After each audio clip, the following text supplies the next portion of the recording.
नमस्कार, आप देख रहे हैं भारत क्रांति न्यूज। मैं हूं शिवशंकर दुबे। भदोही जनपद के बीते सप्ताह की तमाम बड़ी और अहम खबरों के साथ हम भारत क्रांति न्यूज के विशेष साप्ताहिक समाचार को लेकर हाजिर हैं। तो आइए शुरुआत करते हैं आज की बड़ी खबरों के साथ। पहली खबर मिर्जापुर के राजगढ़ थाना क्षेत्र के पतेरी गांव से है, जहां चोरों ने एक मकान को निशाना बनाते हुए करीब 10 लाख रुपए के गहने और नकदी पर हाथ साफ कर दिया। घटना बुधवार देर रात की है। लगातार हो रही बारिश के बीच परिवार के लोग अपने अपने कमरों में सो रहे थे। इसी दौरान चोर मकान के पीछे का दरवाजा तोड़कर घर में दाखिल हुए। चोरों ने अलमारी पेटी तोड़कर उसमें रखे सोने चांदी के गहने और नकदी समेट ली और मौके से फरार हो गए। परिवार को घटना की भनक तक नहीं लगी। गुरुवार सुबह जब परिवार के लोग जागे तो घर का सामान बिखरा मिला। अलमारी और पेटी टूटी पड़ी थी, जबकि पीछे का दरवाजा भी क्षतिग्रस्त था। पीड़ित रितेश सिंह पटेल ने करीब 10 लाख रुपए के सामान चोरी होने की बात की है। सूचना मिलते ही राजगढ़ पुलिस मौके पर पहुंची। फॉरेंसिक टीम ने भी घटनास्थल से जरूरी साक्ष्य जुटाए हैं। पुलिस आसपास के लोगों और संदिग्ध गतिविधियों को लेकर जांच कर रही है। अगली खबर, जानपुर में गैंगस्टर एक्ट के एक मामले में अदालत ने 2 आरोपियों को दोषी करार देते हुए 3-3 वर्ष के सश्रम कारावास की सजा सुनाई है। इसके साथ ही दोनों साथियों पर 5-5 हजार रुपए का जुर्माना भी लगाया गया है। जुर्माना जमा नहीं करने पर दोनों को 3 माह का अतिरिक्त कारावास भुगतना होगा। यह फैसला अपर सत्र एवं न्यायाधीश त्वरित न्यायालय लोकेश कुमार मिश्र की अदालत ने सुनाया। अभियोजन के अनुसार दुर्गागंज पुलिस ने 28 मार्च 2019 को मुखबिर की सूचना के आधार पर एक संगठित आपराधिक गैंग का खुलासा किया था।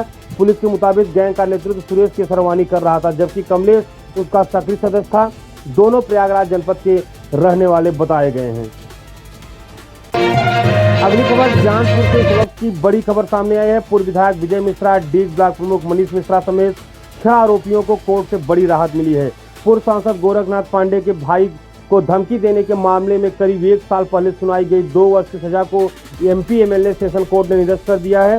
बृहस्पतिवार को मामले की सुनवाई करते हुए न्यायाधीश पुष्पा सिंह ने निचली अदालत के फैसले को रद्द कर दिया। मामला वर्ष 2002 के विधानसभा चुनाव से जुड़ा है। उस समय ज्ञानपुर विधानसभा सीट से भाजपा के टिकट पर तत्कालीन विधायक और बाद में पूर्व सांसद गोरखनाथ पांडे तथा सपा के टिकट पर विजय मिश्रा चुनाव मैदान में थे। कोयरोना क्षेत्र के मदनपुरा बूथ पर रीपोलिंग के दौरान दोनों पक्षों के लोगों के बीच विवाद हुआ था। आरोप है कि इस दौरान गोली चलने से गोरखनाथ पांडे के भाई त्र्यंबकेश्वर पांडे और रामेश्वर नाथ पांडे घायल हुए थे।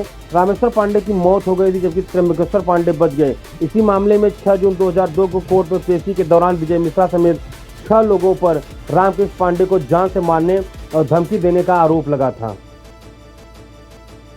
अगली खबर भदोही के डीग ब्लॉक के बलीपुर गांव से है, जहां नाले की सफाई के बाद निकली मिट्टी और कीचड़ अब ग्रामीणों के लिए मुसीबत बन गई है।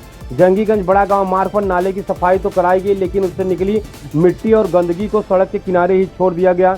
लगातार हो रही बारिश के कारण यह गंदगी बहकर सड़क पर फैल गई है। कई जगहों पर घरों के सामने भी कीचड़ जमा हो गया है। ग्रामीणों का कहना है कि सड़क अब बेहद फिसलन भरी हो गई है। इससे बच्चों, बुजुर्गों और 2 पहिया वाहन चालकों को आने जाने में परेशानी हो रही है। स्थानीय लोगों के मुताबिक गांव में जल निकासी की समस्या काफी पुरानी है। नाला जाम होने के कारण पहले भी गंदा पानी सड़कों पर बहता था और लोगों को दुर्गंध और मच्छरों की समस्या झेलनी पड़ती थी। अब देखना होगा कि बारिश के बीच ग्रामीणों को इस समस्या से कब तक राहत मिलती है। अगली खबर, भदोही में जिलाधिकारी शैलेश कुमार ने गुरुवार को राजकीय हाई स्कूल और कंपोजिट विद्यालय सराई मिश्रानी का औचक निरीक्षण किया। इस दौरान जिलाधिकारी ने कक्षाओं में पहुंचकर बच्चों से सीधा संवाद किया, उनकी पढ़ाई, दिनचर्या और भविष्य के सपनों के बारे में जानकारी ली। बच्चों में किसी ने डॉक्टर, किसी ने शिक्षक तो किसी ने प्रशासनिक अधिकारी बनने की इच्छा जताई। बच्चों की बातें सुनकर डीएम ने उनका उत्साह बढ़ाया और नियमित पढ़ाई, अनुशासन और आत्मविश्वास को सफलता का मंत्र बताया। डीएम ने साफ सफाई, कक्षाओं की व्यवस्था और शिक्षण गतिविधियों का जायजा लेते हुए अधिकारियों को विद्यालय की समस्याओं को स्थायी समाधान कराने का निर्देश दिया। उन्होंने कहा कि बच्चों को गुणवत्तापूर्ण शिक्षा के साथ सुरक्षित और सुविधाजनक वातावरण भी उपलब्ध कराना हमारी प्राथमिकता है। अगली खबर, भदोही के गोपीगंज नगर में बिजली विभाग ने बकाया बिल और बिजली चोरी पर तमाम लगाम लगाने के लिए बड़ा चेकिंग अभियान चलाया है। बृहस्पतिवार को विद्युत निगम की 7 टीमों ने नगर के अलग अलग मोहल्लों में घरों और प्रतिष्ठानों के कनेक्शनों की जांच की। अभियान के दौरान कुल 562 विद्युत कनेक्शनों की जांच की गई। बकाया बिल जमा नहीं करने वाले 24 उपभोक्ताओं के बिजली कनेक्शन काट दिए गए। विद्युत विभाग की टीमों ने मिर्जापुर रोड, काली देवी, सदर मोहाल, छोटा चौराहा, दुर्गा गली और गल्ला मंडी समेत कई इलाकों में जांच की। विद्युत निगम ने उपभोक्ताओं से समय पर अपना बकाया बिजली बिल जमा करने की अपील की है।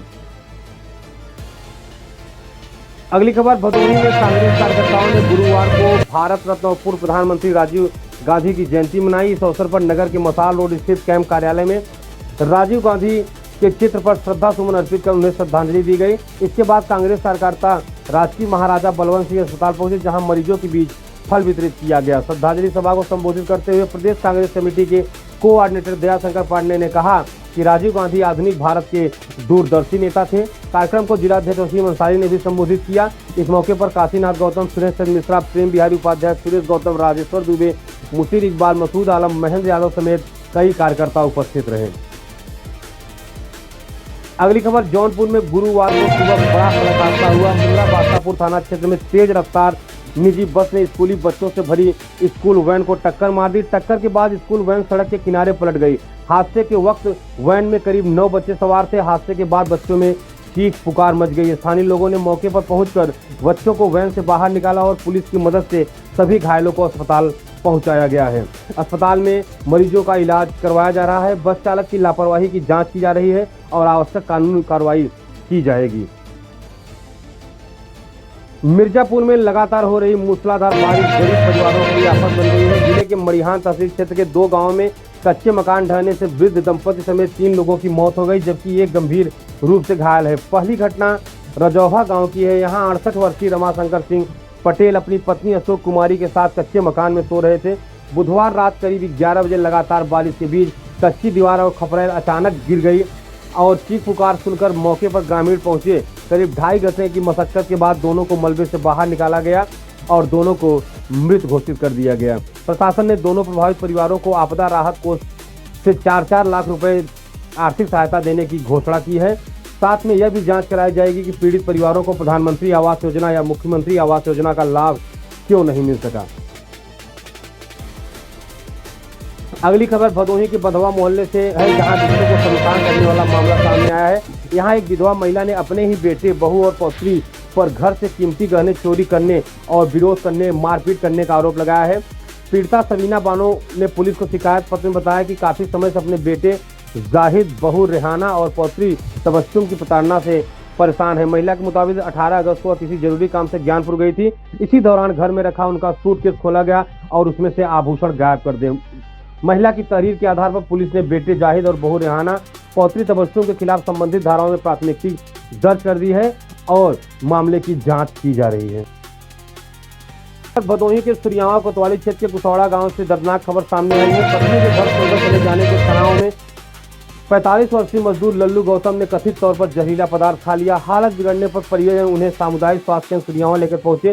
प्राथमिक उपचार के बाद उन्हें जिला अस्पताल रेफर किया गया। परिजनों के मुताबिक लल्लू गौतम की पत्नी करीब 2 महीने पहले किसी अन्य व्यक्ति के साथ घर छोड़कर चली गई थी। इसके बाद वह लगातार परेशान चल रहे थे और पत्नी को वापस लाने का प्रयास कर रहे थे।